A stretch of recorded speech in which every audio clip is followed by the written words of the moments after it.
Our colleague Mary Kay Cabot is being inducted into the Cleveland Press Club Hall of Fame today.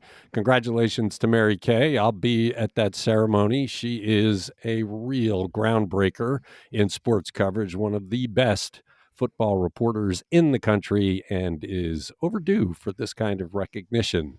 It's Today in Ohio, the news podcast discussion from cleveland.com and the Plain Dealer. I'm Chris Quinn. I'm here with Lisa Garvin. Laura Johnston back from jury duty. She did not get picked. And because it's Wednesday, we have Courtney Astolfi, and we got a lot of really interesting stories to talk about that are not the normal kinds of stories. So let us begin. Is the Cleveland Clinic out of line charging patients for the time doctors spend responding to emails? Lisa, as everybody knows, I send out a text message to a bunch of subscribers every day, and I kind of measure the interest in stories by what I get back. I got 142 responses to that. This is the talker story of the week. What is the clinic doing, and what is the thinking? So the thinking is that starting in 2019 and then really escalating through 2020 during the pandemic, people were not going to doctors' offices. They were discouraged from doing so. So virtual visits became the rise, but it really started to cause a problem. So earlier this week, the Cleveland Clinic announced that that in an email to their patients that they will be charging for answering electronic messages from patients for up to $50. These would be messages that have complicated questions that take 5 minutes or more to answer. This does take effect tomorrow. And on this, they say that messages like, let's use some examples here. So some of the things that they will be charging for: if you change your medications, if you're reporting any new symptoms or conditions, if you're reporting changes to a long-term condition, checkups on long-term condition care, and then requests to complete medical forms. So things that would remain free would be prescription refills, scheduling appointments, recommendations for, referrals and that kind of thing. So the Cleveland Clinic, MyChart messages since 2019, like I said, they had to answer in 3 business days, and they found that they weren't able to do that anymore. University hospitals, so they're at the forefront of a trend, it seems, at least in Northeast Ohio and probably nationally. But University Hospitals is considering similar changes with their My UH Care next year for complex responses, including research on specific issues, deep chart reviews, and then communication with other caregivers. Metro Health is saying they don't have any current plans, but they're evaluating the situation. And there are others across Ohio that are thinking about it, but Cleveland Clinic is definitely first in line. So what's happening here is that they found that electronic messages were like replacing in-person visits. So that led to lost revenue for the provider. Also, they're worried about the limitations of technology that may lead to less effective care because they're not laying hands on your body or talking to you personally. My take on this when I first heard it is, why are people upset about this? If your doctor is taking time to deal with you, shouldn't they get paid for it? I've had a couple of tests on a shoulder this year, an MRI and an X-ray. And when it was all said and done, my doctor sat down with all the results and wrote me a note saying, okay, you're good to go. Let's follow the plan we talked about, and let's see what's going on in 6 months. Normally, in the old days, I would have had to go in for that. So I'd have to drive in, sit in the waiting room, go in, and they'd get paid for the full visit. Why shouldn't they get paid for that and save me a bunch of money in the meantime? But when I suggested that in my text message, the overwhelming majority of people were like, this is just a cash grab. This is ridiculous. The doctors aren't really doing it. It's going to be nurses doing it. And my favorite was, okay, if they can do this, can I charge them for the time I waste in their waiting room being delayed for my appointment? I thought, okay, that's fair. Maybe you can. But if you think about it, my doctor's really, really busy. She's a younger woman, and she actually canceled my appointment yesterday, and I couldn't get another one for 2 months. But if you're spending, so say the typical office visit, if you're not getting a physical, about 10 to 15 minutes. If they're spending that same amount of time answering your electronic message, doing research and looking at your chart, that's a visit in my mind.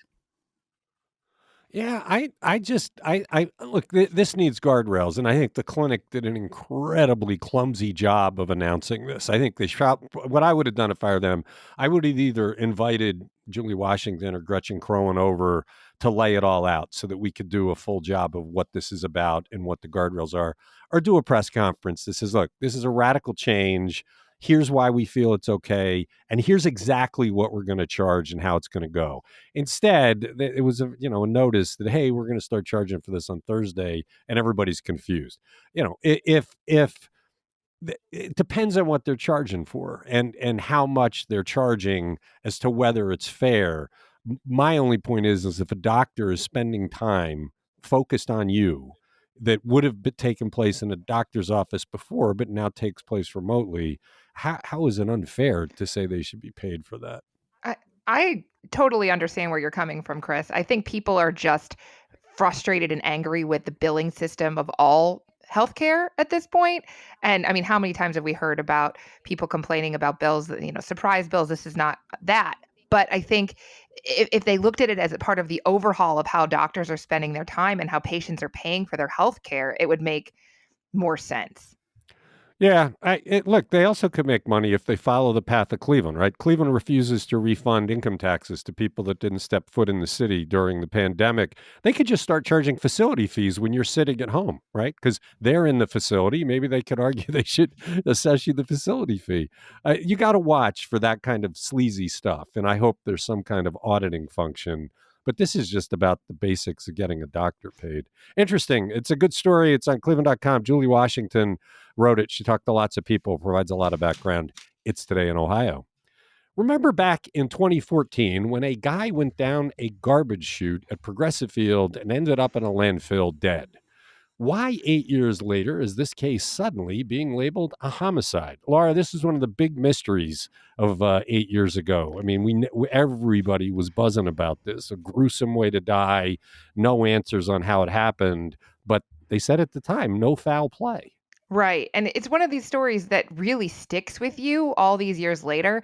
I couldn't remember when it was, but I can remember viscerally learning about it. It's because it seems so unbelievable. But Corey Barron died in a 5-story fall from a trash chute at Progressive Field during a Jason Aldean concert. And this was originally ruled the cause of death as undetermined. They had no explanation on how Corey Barron, who was 6'2", 225 pounds, got through into this garbage chute, was located inside a utility room at the top of the stadium, and they found him days later in a landfill. His family always believed he died under suspicious circumstances. They hired private investigators to work on the case. They offered a reward. And I guess what happened is Cleveland police reopened the case, used new technology they didn't have 8 years ago.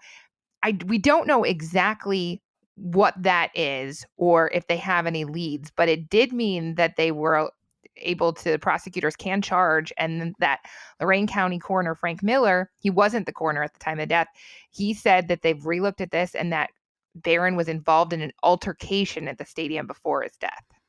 No, I don't think anybody bought that he simply fell down the chute. When you looked Right. at the way it was situated, it would be really hard to just accidentally fall down the chute. But because it was such an odd way for somebody to die, lots of people were transfixed by it. And to just be back 8 years later saying, okay, it's a homicide, how do you even begin to prove what killed him? It's going to be interesting to see if there are more developments. Yeah, absolutely. There was a lawsuit in 2018. Two sides settled out of court. That was with Cleveland Indians Baseball Company. They had sought at least $125,000 in damages, and they argued that the ballpark and the vendors failed to secure the room where the chute was located. They failed to warn guests of a 5-story drop. Obviously, this is not like something out in the open, and how he would have gotten into that utility closet in the first place is a really big question. It's Today in Ohio. How is watchdog reporting by Caitlin Durbin ending the humiliating situation in the Cuyahoga County Jail where prisoners sit draped in bedsheets, toga style, while waiting for their clothes to be laundered? Courtney, this is an outrageous story when we first reported it. This was supposed to have been fixed 4 years ago, back when you were reporting on the jail, and the marshals investigated and pointed this out. It's shameful that it took this long.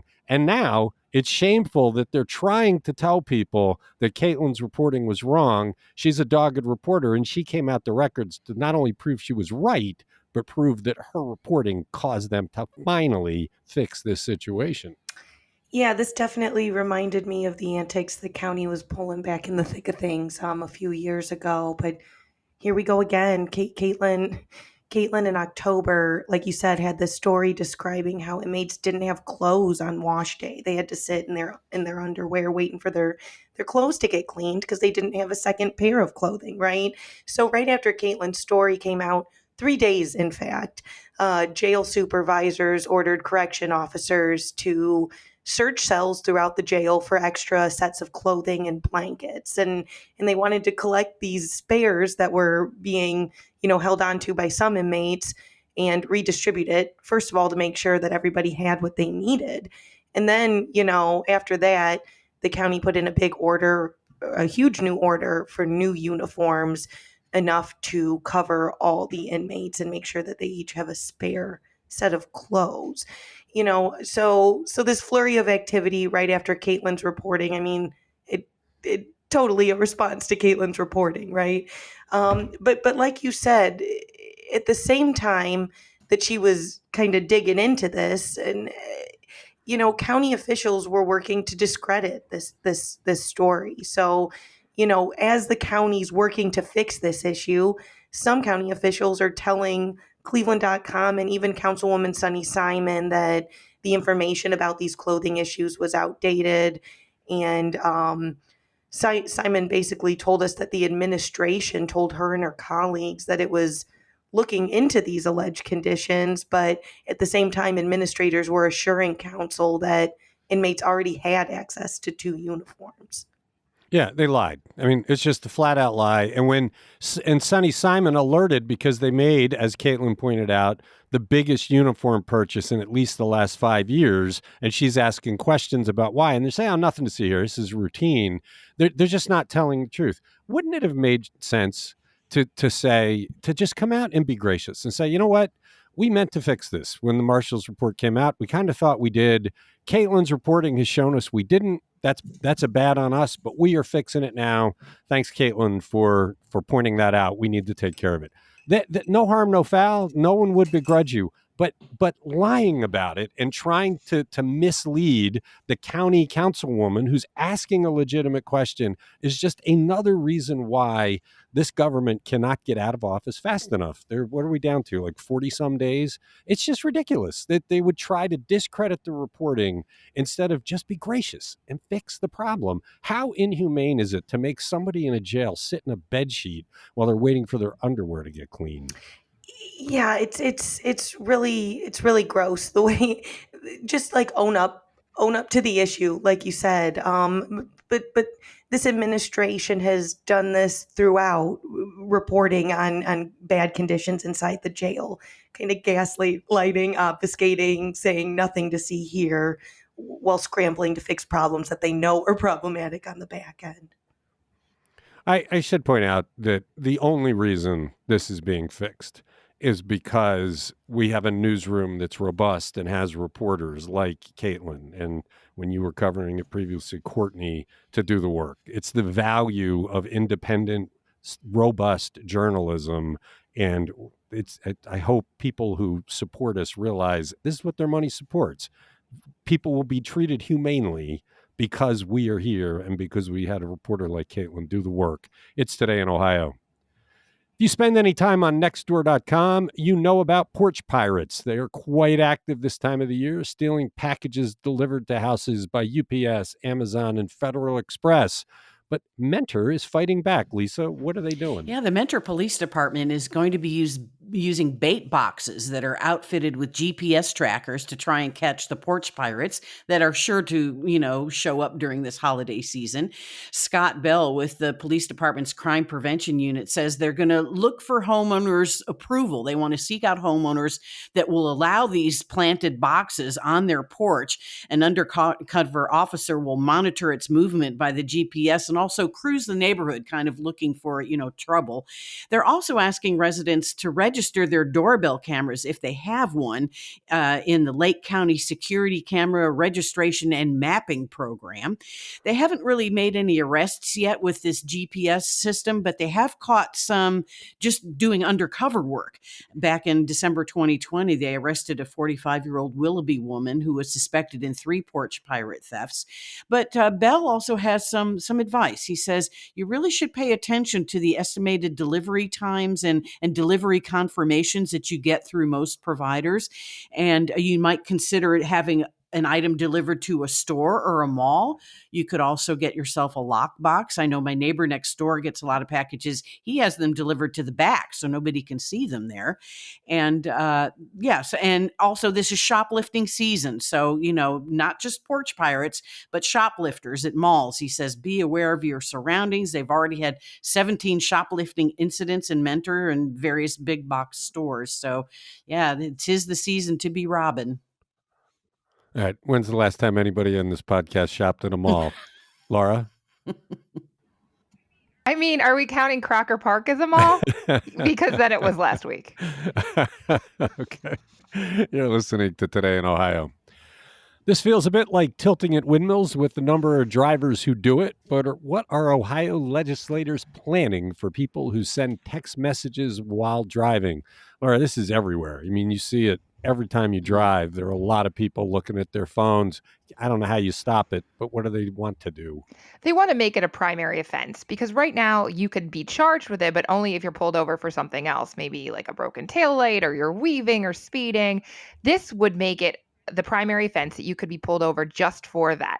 However, I mean, they've got a couple of weeks to get this through the legislature. It's been sitting for about a year. And so there's still a lot of pushback. So there's a bunch of exceptions.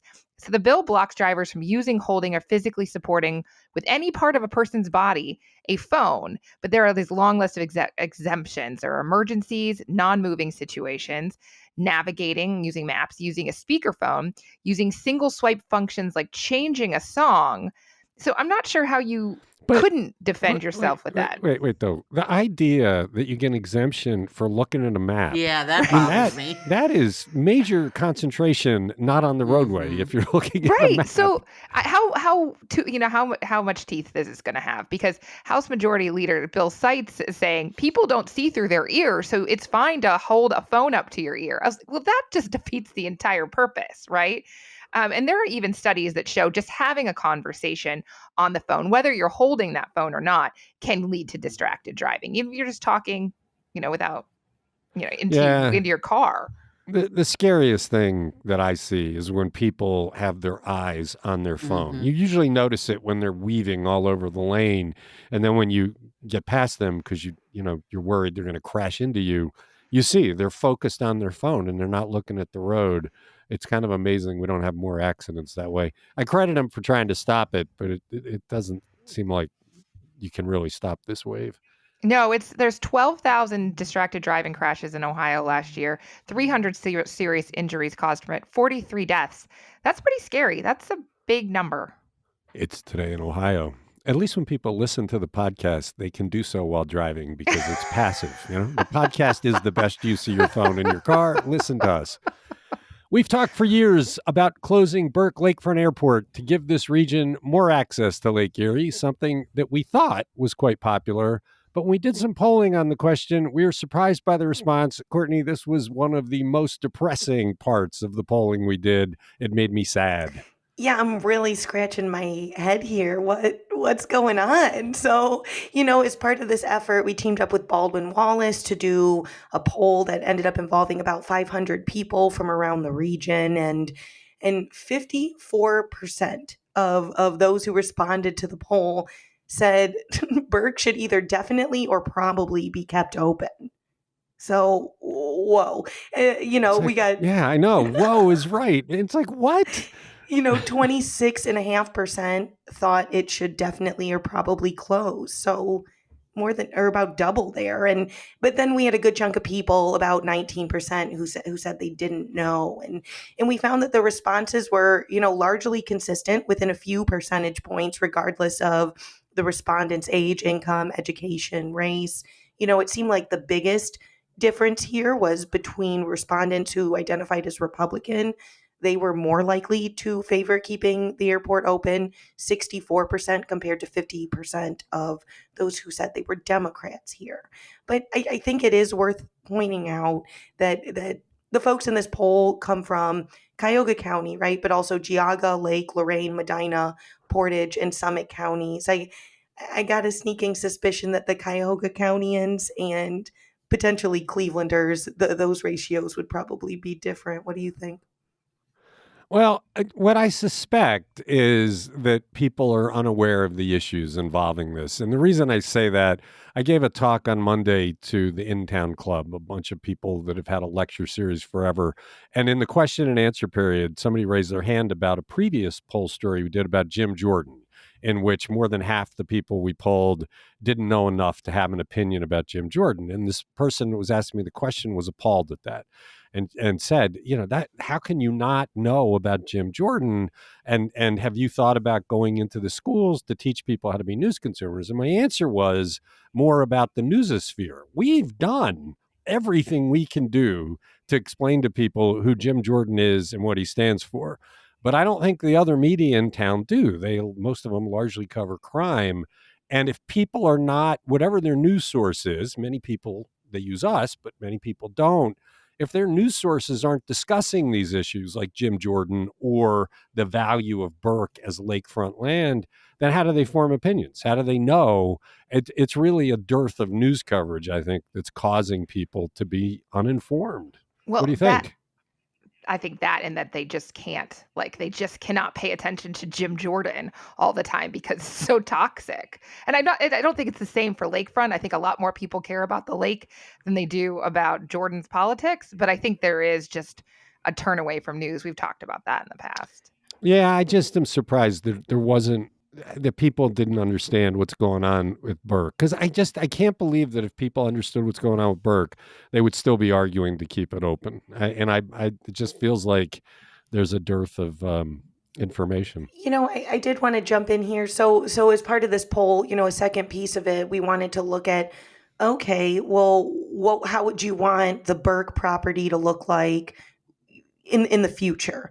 And the smallest percentage said that 11.7% of respondents wanted it to be turned into a park. That was the smallest share of any of the responses for the options of what that land could be in the future. And none of the options that involved closing the airport got more than 12% of support from respondents. About 54% wanted to expand the airport.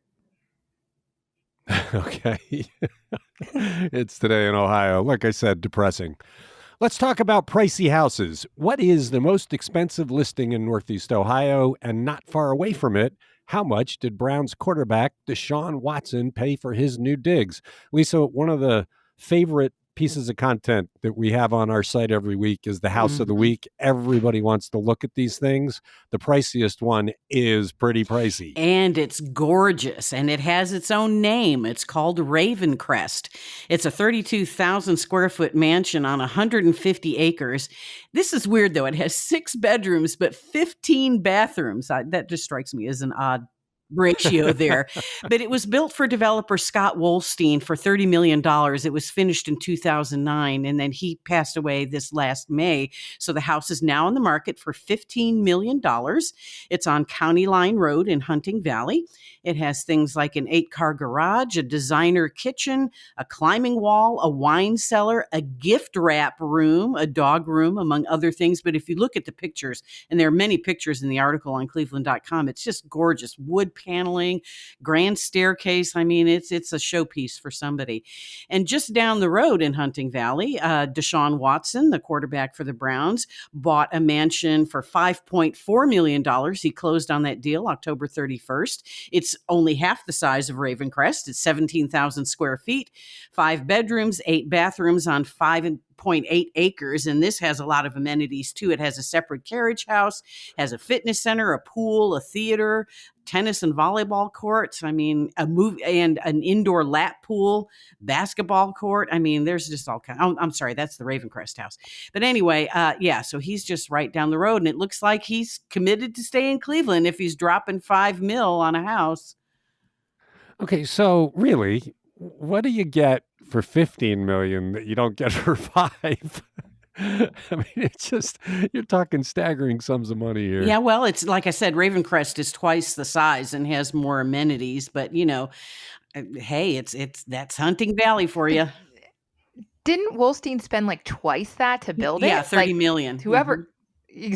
So I guess he didn't get his money out of that. It's interesting. I'm the only one that's going to remember this, but back when they were building that house, they fought very hard to keep anybody from seeing the building plans because they thought it was such a security issue. But now that it's for sale, you get every photo and you see everything about it. Interesting how times change. It's Today in Ohio.